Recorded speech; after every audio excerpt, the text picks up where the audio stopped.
The Liberating Arts seeks to articulate the enduring relevance of a liberal arts education during a time of pandemic and protest. Through our online platform, we will host a series of conversations with writers, academics, institutional leaders, and public intellectuals about the nature of the liberal arts, their formational purpose, and their moral significance in a time of great cultural disruption. We hope to inspire viewers and listeners to learn more about the liberating effects of these arts on their own lives. To find out more, please visit www.theliberatingarts.org or find us on Twitter, Facebook, Spotify, or YouTube. Welcome to another episode of The Liberating Arts.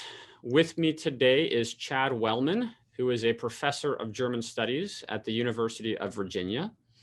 He also chaired recently the curriculum there to design a new general education curriculum and has co-directed that program.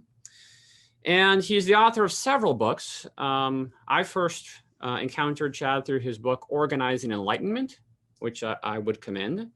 He's also edited and collected some essays and speeches from Nietzsche. And we're here to talk with him today about his new book that he co-wrote with Paul Reitter, titled Permanent Crisis: The Humanities in a Disenchanted Age. So welcome, Chad. Thanks so much. It's great to finally be able to talk to you after all these years, one-on-one. So thanks for the invitation. Very generous.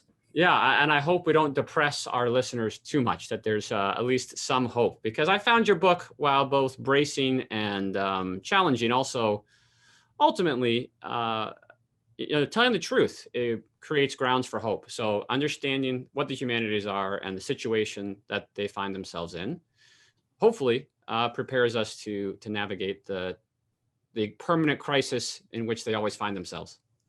Yeah, no, I definitely see. I see it as a hopeful project. I'm not sure if that quite came through, but at least that's where I am today, having written it. So, well, I wanted to start off by asking you to kind of just define the humanities. In the book, you largely avoid giving a kind of normative definition to the humanities and instead trace a genealogical one.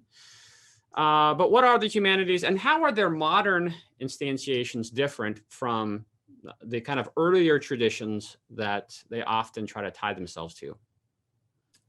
Yeah, no, and this is a crucial distinction. The distinction that you just intimated, at least for our book, for Paul's and I's book, this distinction between what we call the modern humanities and prior humanistic traditions of learning, such as, for example, the Studia Humanitatis, right? So whereas the Studia Humanitatis, or classical forms of learning, various forms of philological practice, were just that. They were ways of reading, ways of engaging with text, ways of engaging with rhetoric and reflection upon those across various disciplines or disciplined ways of thinking. They were always, at least within the university, they were always preparatory, right? So the Studia Humanitatis, once they were finally incorporated into the university over the course of the 15th and 16th century, they prepared students to move up to the higher faculties, right? So they were always a lower faculty affair, and they prepared students for, you might say, professional study in theology, in law, or medicine. So they were always oriented and had their end, at least within the university, in another study, right? So you needed to be able to speak well, to write well, to read well, in order to become a priest, in order to become a lawyer or clerk in a court, in order to practice medicine. And I think that's key for our understanding, because the modern humanities, at least as we tell the story, over the course of the 19th century, and especially over the course of the 20th century in the US, they acquire, or at least assert, a certain sense of self-sufficiency, right? So the humanities don't become modern until they become self-sufficient, until, for example, one example of this would be humanities disciplines such as philology or history finally offering PhDs over the course of the 19th century in German universities. So it's that distinction between self-sufficiency and preparatory function that is a key premise for our book, and all of the consequences and entailments that follow from it. And of course, that's an institutional kind of conception in genealogy. But it's central to our argument, because for us, the modern humanities really are a function, and they serve a particular function within the modern university. And that function puts them in the service of the system as a whole, and thus inherits or endows them with permanent tensions or permanent crises. Yeah. So if you don't buy that, then you can stop after page, I think, about 15, and say, no, they're fully continuous. Or maybe we'll convince you otherwise. But if you don't buy that, then the entire argument is not going to make much sense. Yeah, and that's why I wanted to start there. And you do come back to it, I think, recurrently throughout the argument. But that's helpful, and I think it's important to get that distinction before the rest of the conversation. I think it's also interesting, though, that it's not just a sort of origin story of the humanities, but it's also, part of your argument also is that there are, it's a cyclical pattern, right? Like these sort of the same discussions keep happening. And so some of the discussions we have today about the humanities actually sound quite similar to ones that first emerged at various moments in Germany in the 19th century. And so I wondered if you could just kind of sketch for listeners what at least some of the centrifugal or the fragmentary forces were in the 19th century Germany that motivated people to begin seeking unified forms of knowledge, and then locate these, it seems, primarily in humanistic study. And I guess, what ways might this, at least motivation for some kind of unified knowledge, be a good thing? But also, how can it be dangerous? Yeah. To start off in the 19th century German context, which is where we start off, the humanities, or even before that, in the first decades of the 19th century, allgemeine Bildung or allgemeine Wissenschaft, so universal knowledge or universal education, quickly became a stand-in for this unified learning project. Right, so the University of Berlin articulated and then finally established in 1810 as supposedly this grandiose unifier of knowledge. It was ultimately a bureaucratic project. I mean, let's be honest. It was a bureaucratic project that attempted to establish these norms of a unified collective project of knowledge, and that I kind of tell that story in my last book, Organized Enlightenment. But within several years, the laments about this institution's failure already begin, or actually, it begins before it already began. Right, before you even had the first lectures at the University of Berlin, they had to push it off because they didn't have enough chairs for the lecture hall. They had to push it off because they didn't have the faculty already hired. So this constant attempt to recover that origin at the very origin plays out over the course of the 19th century in these institutions. And so within 20 to 30 years, and this again, just as a kind of a micro story in Berlin, you have already, after these laments, constant laments about fragmentation, philology as a specialized science, theology, the conflict between theology and philology. Tal Howard tells great stories about that, about the competing pressures there. And then in the 1930s, you have several Prussian bureaucrats come to the king and argue for the need for a liberal learning, or this allgemeine Bildung, allgemeine Wissenschaftlichkeit, or Wissenschaft. And that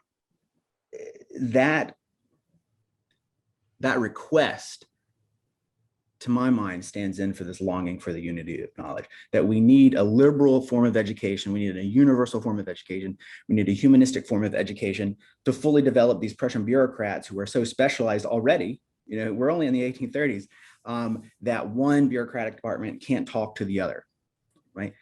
And within 2 more decades, the stand-in term becomes, and within those 2 decades, the empirically based natural sciences are really ascendant. finally in Berlin in the 1840s and 1850s, really kind of taking over these institutions. And so the lament is ratcheted up a bit more, and it's no longer simply liberal education, but what then become the Geisteswissenschaften, right? Or the sciences of the mind, as it were, as a kind of a bad translation, but what we just call the modern humanities. But at each instance, the humanities or liberal education become a name for all of that which is lacking, all of that which the current educational project, the current cultural knowledge project has failed to accomplish. And one of the best, I think, or the most crystallizing formulations of this is in the early 1890s in Freiburg. There is a meeting, or there has long been a society for natural and physical scientists. But then all the other university faculty, they start talking amongst themselves, and they finally call a meeting for all of those faculty members who are not members of this natural and physical society, physical science society at the University of Freiburg. And they come together, and what they end up on, what they articulate, is what we need now is something called the not natural scientific disciplines, right? And this is in the early 1890s, and so the not natural scientific disciplines, that's what the humanities are on our account. They're that which is missing, that which is lacking, and that which promises to finally compensate for the various institutional failures, the various lacunae, the various holes in the systems of knowledge. And we just call that the modern humanities. Good. Yeah, I think that's helpful. And particularly your account in the book of that last meeting was quite fascinating, I think. And so I want to invite you now to critique the Liberating Arts Project that this is part of, because in a way, I think our very project could be seen as one more instance of this self-understanding of a situation in crisis. We got together last spring during the pandemic and started talking about, the prospective cuts to the humanities and the economic pressures that we saw were going to result. And then the last summer's protests about racial justice, I think, highlighted for many people the kind of ongoing social problems that education may not be addressing very well.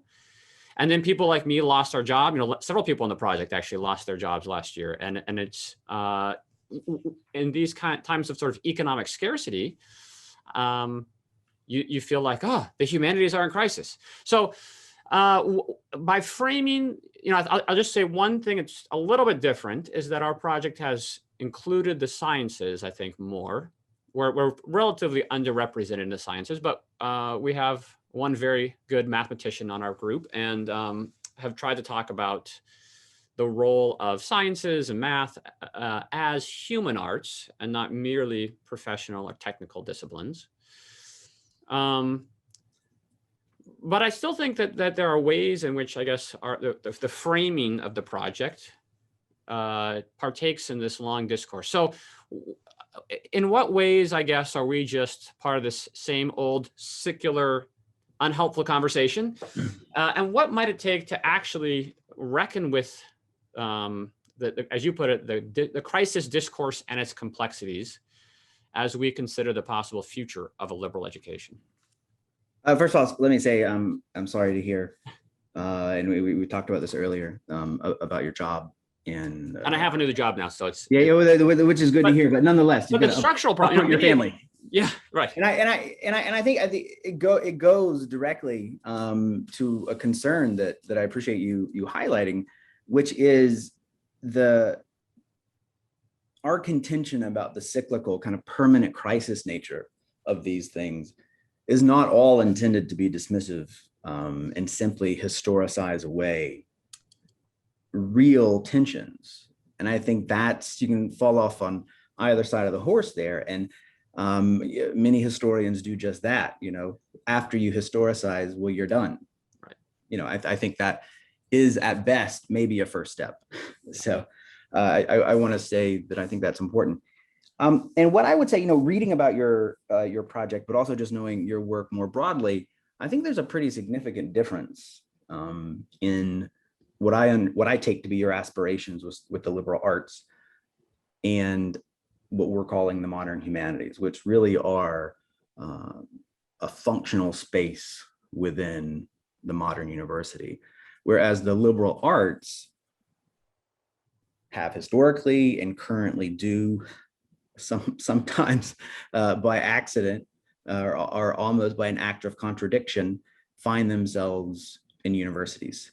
But the liberal arts, broadly speaking, very much like the Studia Humanitatis, are these prior traditions that are often laid claim to by the modern humanities. The fact that we find them and we think of them now in terms of the universities and a university notion of higher education, attaching it to a BA, attaching it to PhDs, attaching it to a job market, right? Attaching it to losing a job at a university and having to go somewhere else. Those are, I would argue, relatively recent phenomena. Of course, you're talking, when you talk about me, when I say relatively recent, I don't mean just the past few decades, I mean the past few centuries, right? So that, get that straight. I think it's important to get that straight. So when I read about your attempts and your colleagues' attempts to recover, but also reinvent the liberal arts, I have a lot of sympathy. In fact, it's how I see what we've tried to do here at the University of Virginia. But I think it's crucial to not do that in the name of the humanities, because a liberal arts tradition is much, much more capacious than the modern humanities as a set of professionalized, specialized, expert-oriented forms of knowledge that are based in the university. And I think that's important. And you mentioned at one point, in the questions that you sent me, you mentioned C.S. Lewis. Might C.S. Lewis be an example in his was it 1939? Learning in a time of war. I think it's an important comparison because, if I remember correctly, he starts off there by using he defines the university as a society for learning. That's right. One among presumably several possibilities, and definitely if we think historically, that's the case. And so learning, the liberal arts are not necessarily tied to the university, much less the university as we currently understand it. In the US today, for example. And so I think that I find that, if that's historicizing, I find that possibly very liberating, because what it does then, one, it doesn't tie it to a specific form, and it doesn't tie it to a specific institutional form. And two, it allows us to think much more capaciously about the forms historically these forms of knowledge have taken, but also to imagine and work towards collective cooperative projects to realize those forms today and under the different conditions that we embody today. I know it's painfully obvious to say, but I feel like especially those of us BA credentialed reading folks around the world, the university is not the only place where intellectual work happens. And we make that mistake all too often. And so part of the book is telling that, and especially in terms of what people sometimes refer to as humanistic learning. I think that's a mistake that is so obvious that we forget and allow the humanities to be conflated with humanities departments, humanities PhDs, humanities forms of current research. Yeah, I think that's really helpful. And a lot of the conversation partners that we've engaged have been people, most of us in the project are academics, but a lot of people we talk to have been people who are trying out these new other kinds of institutions. And I think there's a lot more hope in some regard for these non-university institutions. On the one hand, they oftentimes have financial constraints. They don't have the prestige or the economic clout of a university institution, but they also have some advantages in that they can be more nimble, less bureaucratic, and sometimes more hospitable homes for liberal learning or these other traditions. And I think, one thing, acknowledging the constraints, as you called them, I think those constraints can also open up a liberating space to actually think about the intrinsic goods of liberal learning, as opposed to the more short-circuited route to external goods, prestige, credentials, capital accumulation, economic contributions. Those other institutions, or those other, they're not, it may not even be institutions yet. You know, there's those para places where people practice this kind of learning, can give a little space and I think free somebody from the exigencies of giving a robust account of kind of provable external externalities or something. Yeah, one of the places, one of the sort of alternative traditions that I kept thinking about while reading your book was that the tradition that Alan Jacobs discusses in the year of our Lord 1943, and all these sort of British folk, not entirely British, European, kind of, I guess, recognizing the ways that the modern humanities and modern humanistic learning was perhaps captured by the kind of technocratic, bureaucratic forms of society that were responsible for, if not the war, World War II, at least responsible for waging that war, right? At least, yeah.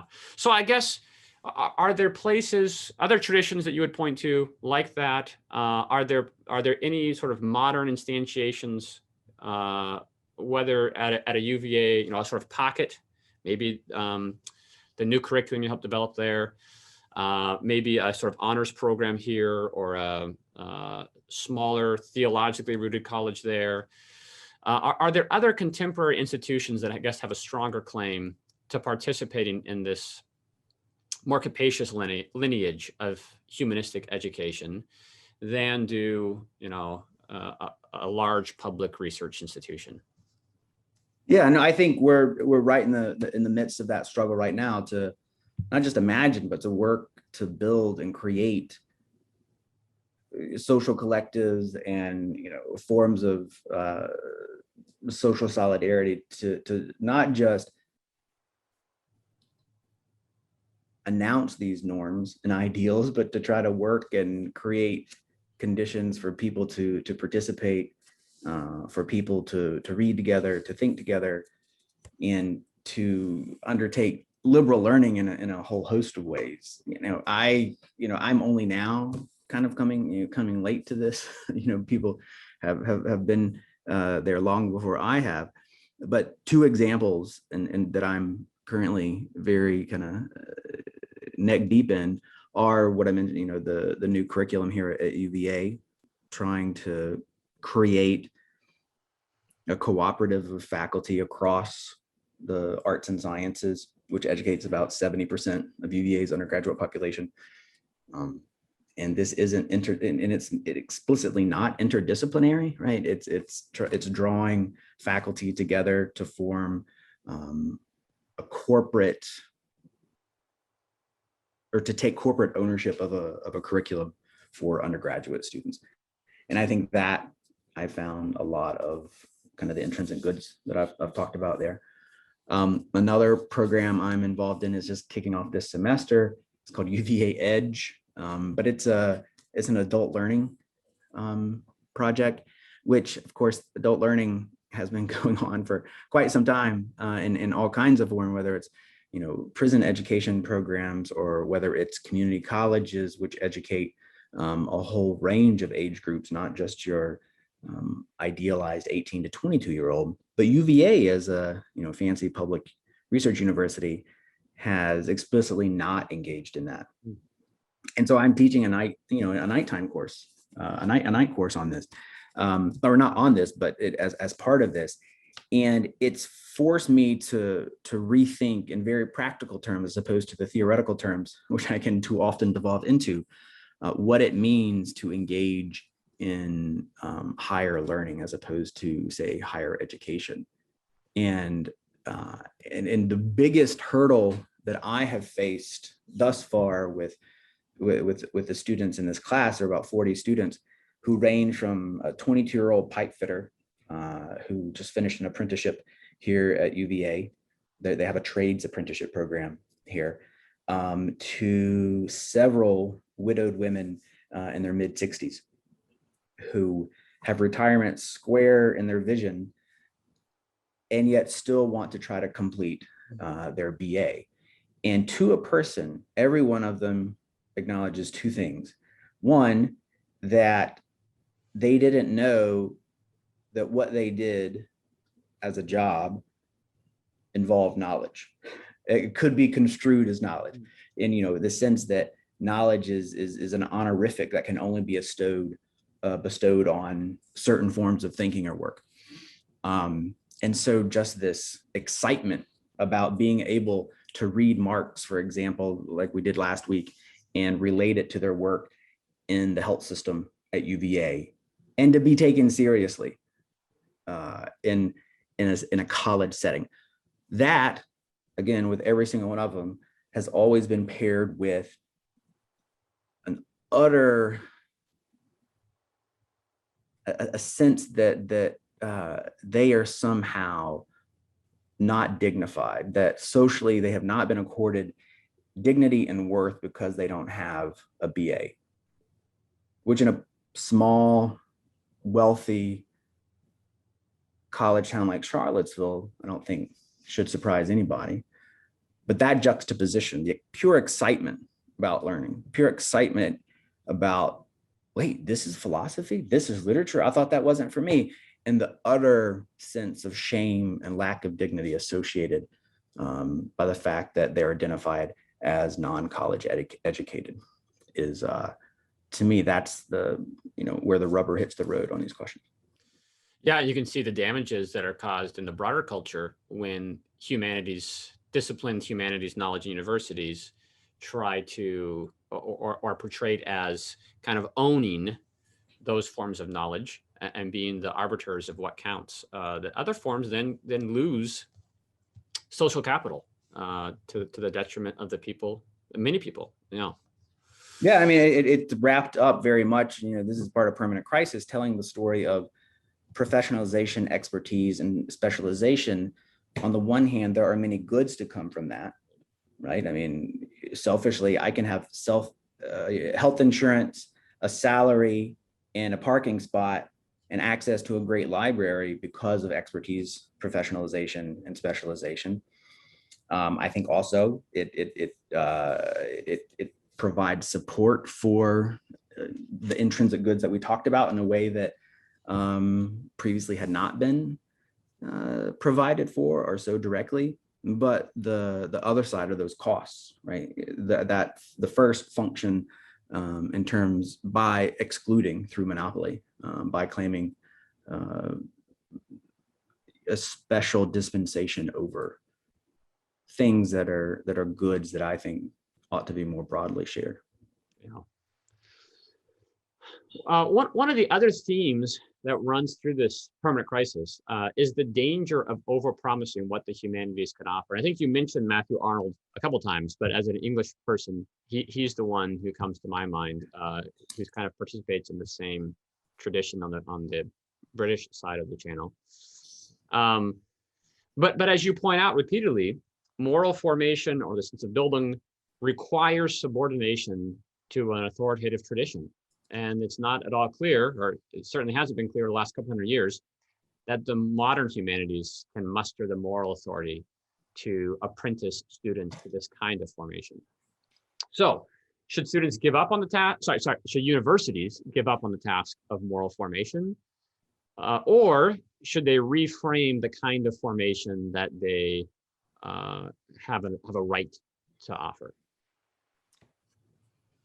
Or you can take a third. I don't want to box you in. Yeah, no. Yeah, my option is always to take the third option. I think they should, one, understand that they're, as educational institutions, they're going to form people. I mean, right. That's what education is.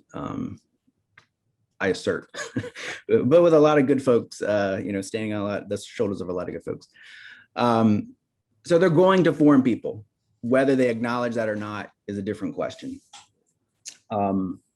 more normatively speaking, what I would argue is that instead of over promising the type of robust moral formation, kind of the soul shaping, as it were, I would argue that universities ought to be in the business of inculcating students into small N norms, right? The norms of disciplined practices of thinking, disciplined ways of knowing. And what we have right now in the modern university, and have had for about 150 years, 200 years or so, is a certain form of disciplinary knowledge, the kinds of things I talked about in organizing enlightenment.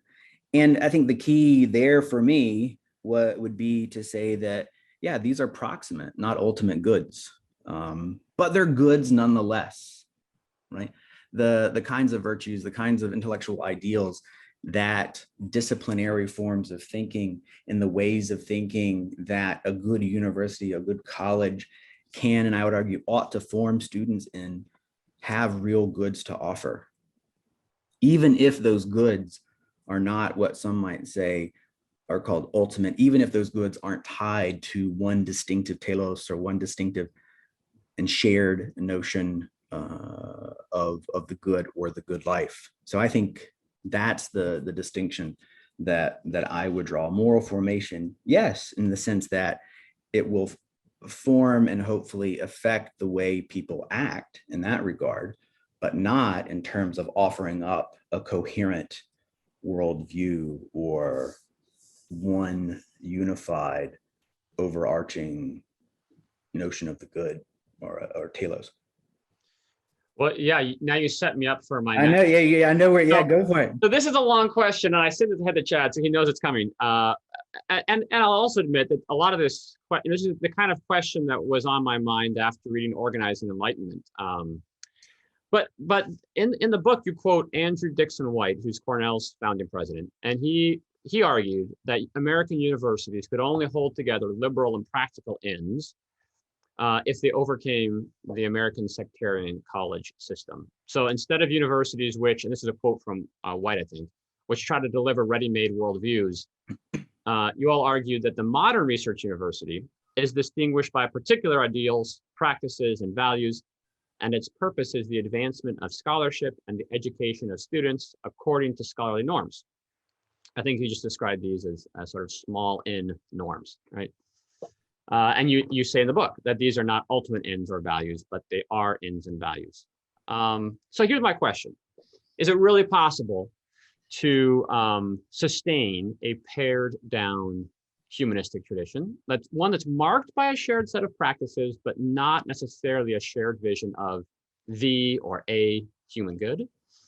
And I'm conflicted here, Chad, because I actually really do appreciate your critique of those who try to make the humanities stand in for religious goods. And I think that's been a big problem. And I don't think it ends well. But I'm also not convinced that a more pared down humanistic or liberal tradition can be self-sustaining, because it seems to me that it tends to inevitably get co-opted towards some other end. Again, the theological end. You talk in the book about times where it gets co-opted to the Nazi state or other state forms, training students to be good democratic citizens. Of course, I think we all experience the ways that the modern economy can co-opt liberal learning to be simply career preparation. And as I was thinking about this tension, what came to mind, what struck me too, was your own writing about your frustrations with UVA in the wake of the white supremacist march.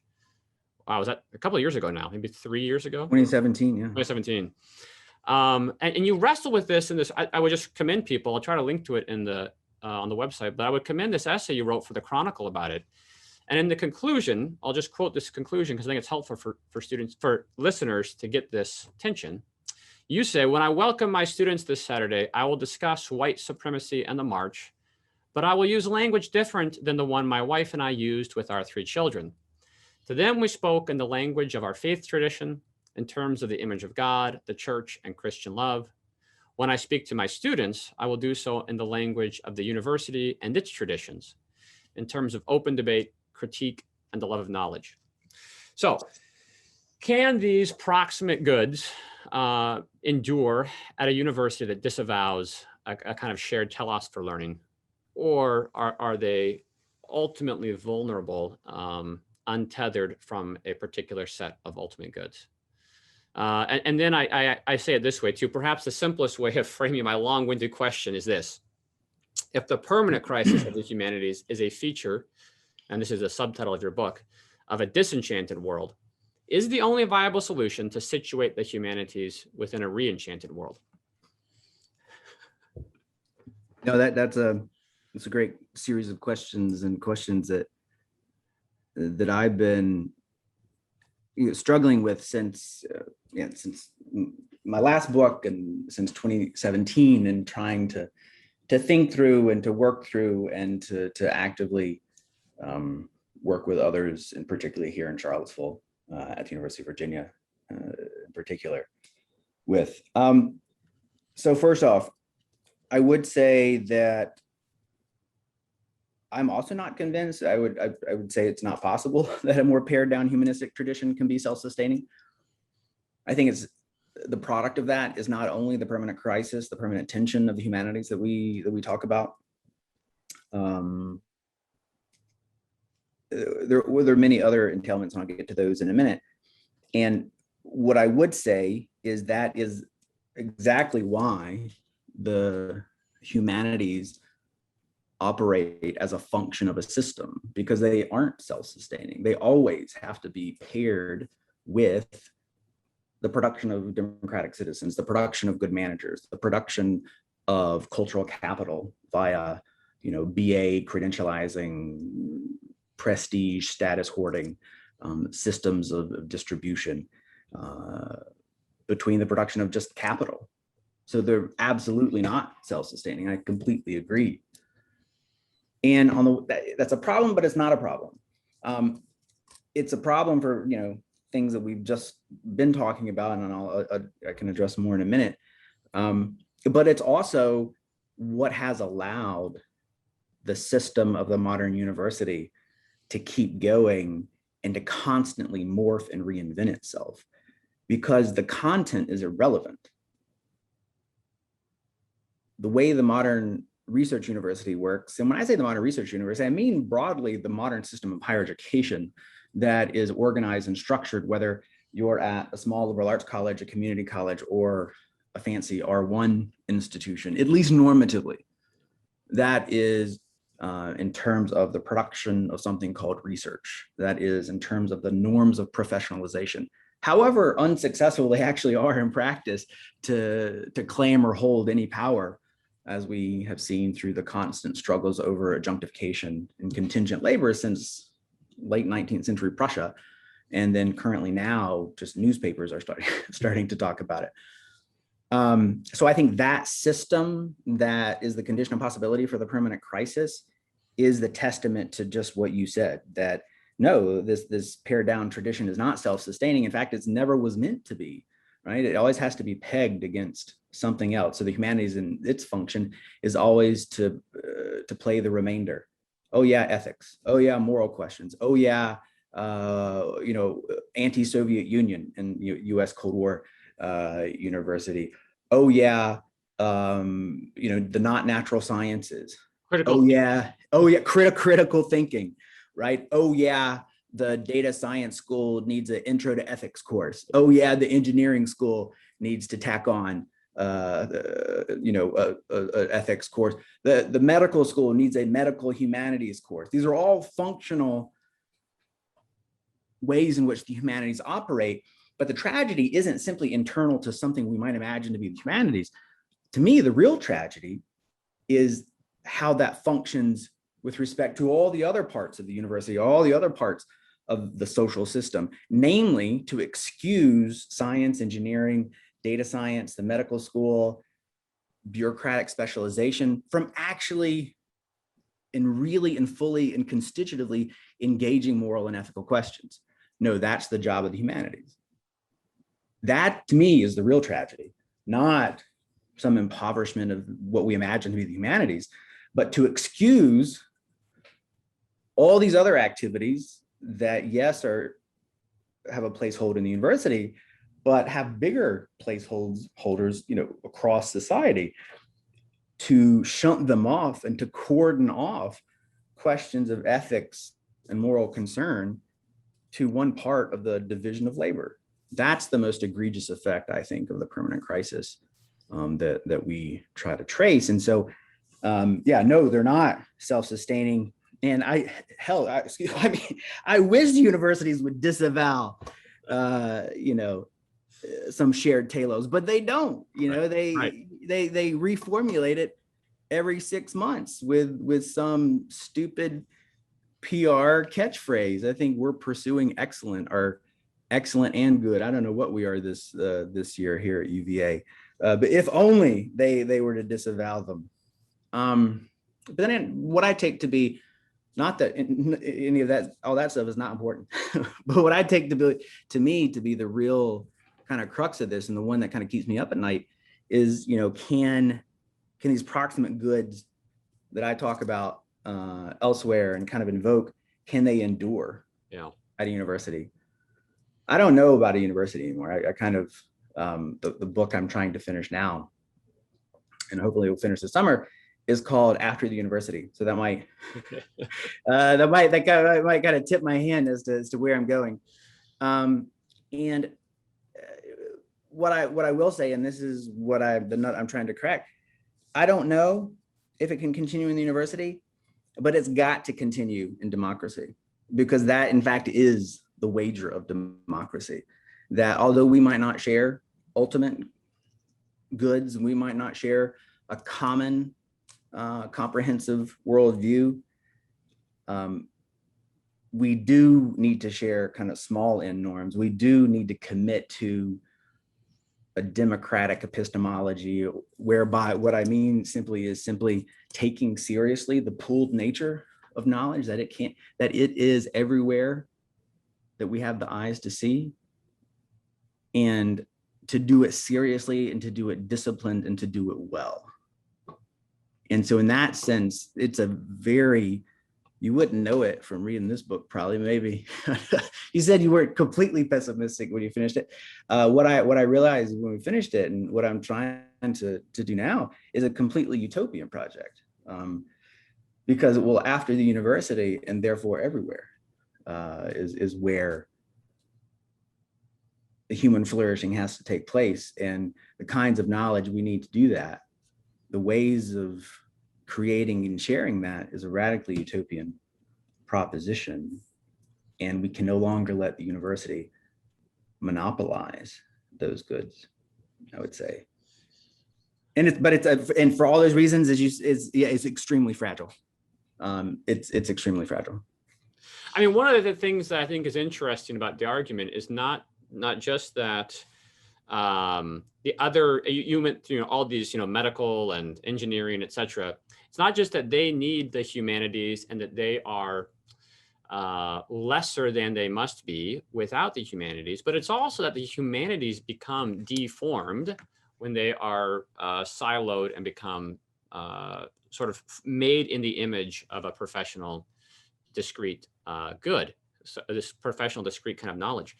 And I think what you're articulating then is it damages both halves of the equation. I mean, it halves, but and so absolutely. Finding some way to free the humanities from this kind of disciplined and professional structure, I guess, is as important as trying to fix the other kinds of professional knowledge. No, I think that's definitely one entailment. It's kind of a liberating. What needs to happen is a liberation on both sides of the coin. The problem with the modern humanities is that they were, from the beginning, again, if you buy our narrative, ex negativo. I mean, they began on the basis of nothing, right? They began simply in terms of, as compensation for, and that is a very tough project and place to be in, which gets at your questions about the self-sustaining possibilities. I don't think they're very high. Yeah.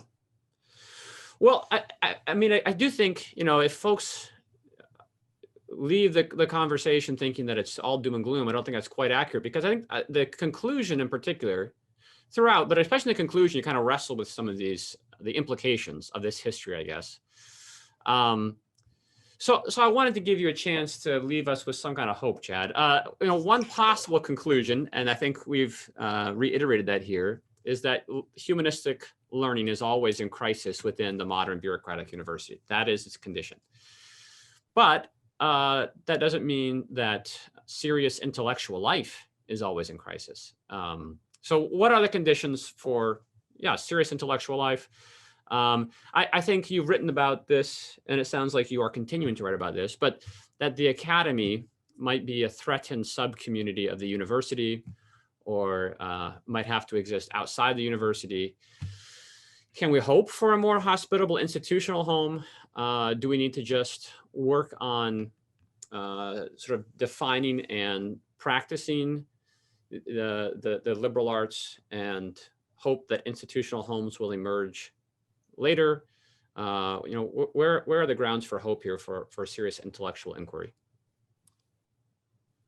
So I think by nature or by deformation, I don't know which, am an institutional thinker, right? So I don't want to, disavow, as it were, my hope and, the need for institutional forms of thinking and institutional forms of knowledge. But also, I think to a certain degree, historically, they constantly return. I think we're in the midst of a transformation of kind of institutional forms of knowledge. I think the disciplinary university, already in the middle of the 20th century, was losing pride of place, with regard to kind of federal funding imperatives during the Cold War, Silicon Valley kind of writ large, research labs, NGOs, think tanks, all of these para-adjacent somewhere alongside the research university, right? So I think that this process of transformation isn't just, since the Great Recession in 07. I think it's been much longer going, not to mention Google, for example, or Amazon, being the biggest consumer of computer science forms of knowledge, right? And universities can't even get or have a hard time getting computer scientists to come teach. So I want to affirm kind of the institutional question, but I think, and we don't really talk about this in Permanent Crisis as much, but this is what I'm wrestling with in the new book. In that, what I want to affirm, what you mentioned, the distinction between the university and the academy, and under the academy, I simply, in one respect, what I simply mean is intellectual desire and the practices and habits and collective social forms that shape it. And I have found that liberating. If in a way, since 2017, when the white supremacists marked across our backyard, then the very next day murdered a young woman, and then my own struggle of frustration with the bureaucratic behemoth that was UVA couldn't muster a moral claim to save its life that wasn't routed through 5 offices of lawyers and PR specialists. I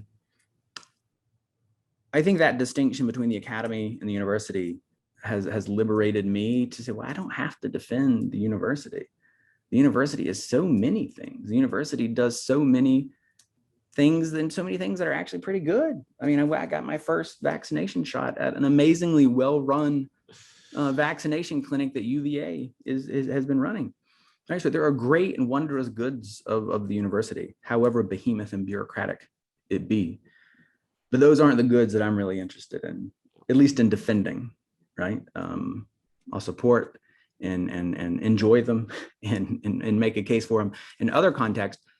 But what I really have devoted my life to and want to devote my life to are the goods of the academy, which are the ways in which people across time and cultures have shaped intellectual desire and the creation and sharing of knowledge, be it in the monasteries, be it in libraries, be it in universities and be it after the university. I don't know what forms those will take. I think we see, and you and your colleagues are participating in creating some. I think the adult education stuff for me has been a new entree, again, very much a latecomer to that, but that has really opened my eyes to that. So that's, to me, that's very hopeful, and exciting, right? To finally, maybe after all these years, understand what I'm actually committed to and want to defend. And it doesn't have to be conflated with the capital T, capital U university, but is something else that, by dint of historical accident, got settled and fully conflated with this big institution. Yeah, it's exciting and terrifying for those of us whose livelihoods, right, depend on the university. Yeah. But I think you're right. I do think that's a good place to begin working out hope. And I guess I'll now have to look forward to your new book, which I'm sure you're looking forward to completing as well. Oh yeah, I hope so. Yeah, thank you.